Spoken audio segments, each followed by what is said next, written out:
One of the top reasons people don't invest in real estate is one main misconception: money. That's right, money. They think they need hundreds of thousands of dollars to get started, but as we're going to discuss today, that's completely not true.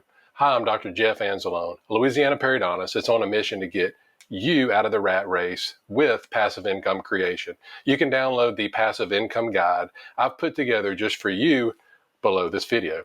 So if you're ready, let's find out how you can get started in real estate investing with as little as $50,000. So let's start off with the 5 main ways. Number 1, turnkey rental property. All right, turnkey property is one of the easiest ways for the beginner real estate investor to start investing passively. These property types are becoming one of the more popular buy and hold strategies. And the way that you get started is you contact one of these companies, you find these companies that will seek out and they'll find these undervalued properties and in strong rental markets. Then what they do after they find these, they go in, they renovate them, and then they sell them as move-in ready condition for investors. This removes investors from having to basically oversee the repairs and making sure that the renovation process is going as smoothly as possible. Most turnkey rental companies provide other services such as what I call the 3 M's: management, maintenance, and marketing. Marketing to keep them occupied. Because these are professionally managed, you're able to realize a cash return basically the day that it closes. Now, on the downside, there's a potential for short-term negative cash flow while the property is turned from one tenant to the next. Also, even though companies will manage and maintain these properties for you, it's still a good idea for you to monitor their performance by reviewing reports and financial statements from the property manager. All right, that's turnkey. Number 2, REIT investing. REITs are also called real estate investment trusts. This is a company that owns, operates, or finances income-producing real estate. REITs can either be public or private. An example of a REIT that buys and manages property, such as office buildings, hotels, apartment buildings, medical office buildings, self-storage, retail centers, etc.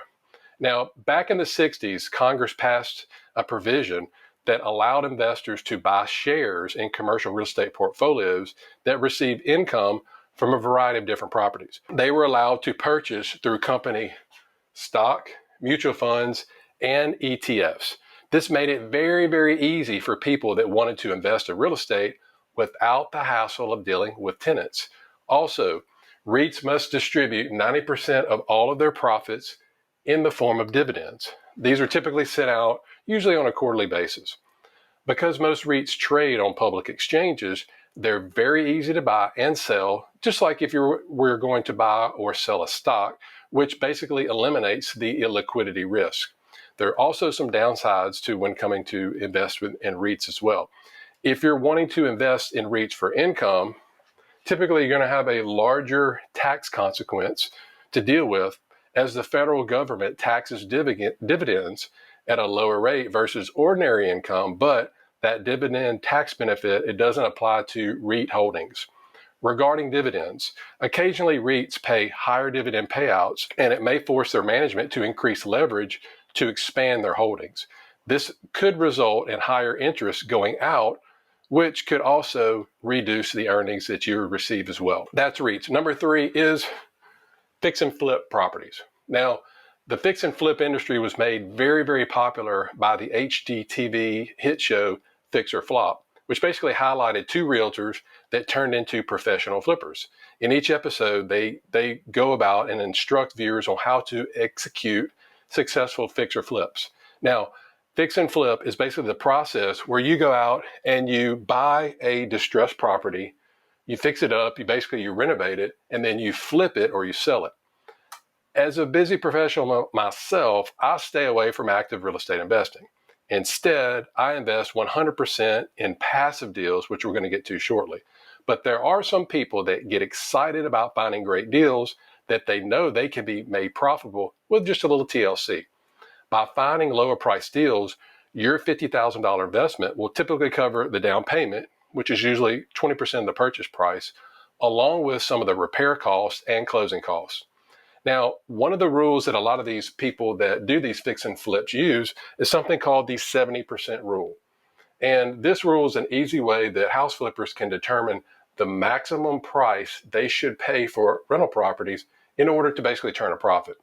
It states that an investor should pay 70% of the after repair value of a property minus the cost of repairs and improvement. Let me give you an example. So let's say that Dr. B invests in a property and he determines it has a $150,000 after repair value. All right, let's assume that he determines that it's going to need about $50,000 in repairs. So if we use the 70% rule, we take $150,000, the after repair value, times 70% is $105,000.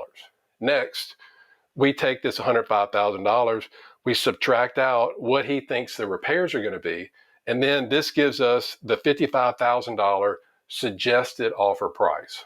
In this case, the rule suggests that the maximum price he should pay is going to be roughly $55,000. Even those fix and flips can be great short-term investment properties. The risks are higher than probably any other investment strategy. Make sure that if you do this, you perform your due diligence before you get started. The fourth way to invest your $50,000 is with partnerships. Now, if you're not an experienced investor, you should consider finding a mentor to assist you. I can't tell you how much this helped me initially. Having somebody that you can trust to teach you what to do and avoid is basically priceless. Now, if you decide to partner with others, you're able to invest in larger deals with bigger potential than you would have been able to do typically on your own. The more partnerships you make, then the more deals that you can do. And the more that you can do, the higher the potential for you to create wealth. Now, understand that starting out, it can be very difficult to find people to partner with. And the best step that you can take is just to start networking with other like-minded people. This is what I did initially when I started investing. The cool thing is that it doesn't take long to expand your network. Most real estate investors start off small, typically with a single family home. Now, as you can imagine, it's very difficult to scale using this strategy, but with a partner or two, you can skip a few steps and begin in the multifamily space right away. By doing this, you can grow your real estate portfolio much faster and make more money as soon as you get into the game. And last but not least, my favorite way to invest $50,000 is with a real estate syndication.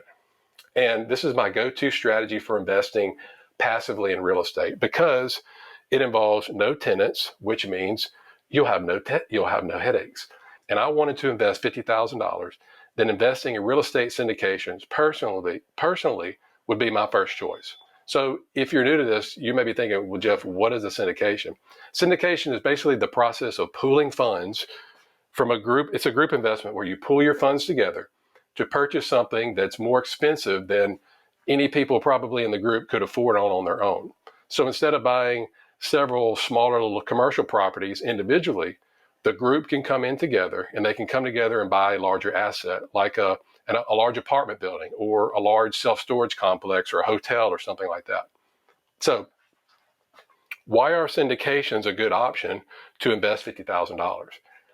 In my opinion, there's no better way to invest in real estate with $50,000 and to not have to be involved with the property by investing in a syndication. Why? Because typically it's the general partner is the one that's going to handle all this. Okay. It's their job to find the property, to get the financing, to buy it, to manage the property, everything. Okay. It requires little capital to invest in syndications. As I said, as a busy professional, you're probably a busy person as well. You don't have time to deal with all the hassles, finding property, dealing with tenants. It's a completely hands-off, again, $50,000, hands-off, and you're started on your path to create passive income, all right? You're going in as a limited partner, and it's the general partner or the sponsor. They're the group that puts all these together. It's their job to do everything, to manage the property, to deal with the tenants.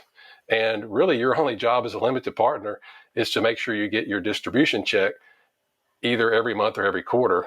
which a lot of times is tax-free. So now that you know the 5 ways to invest in real estate with $50,000, hopefully this should help jumpstart your journey towards financial freedom in just a few short years. Now look, I understand that everybody's different.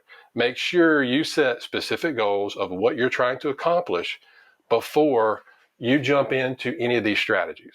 Now, regarding my favorite real estate investment, syndications, here's what you should know to get started. So if you want to know a lot more, check out this video where I go over the apartment syndication model for the beginner. I'll see you over here.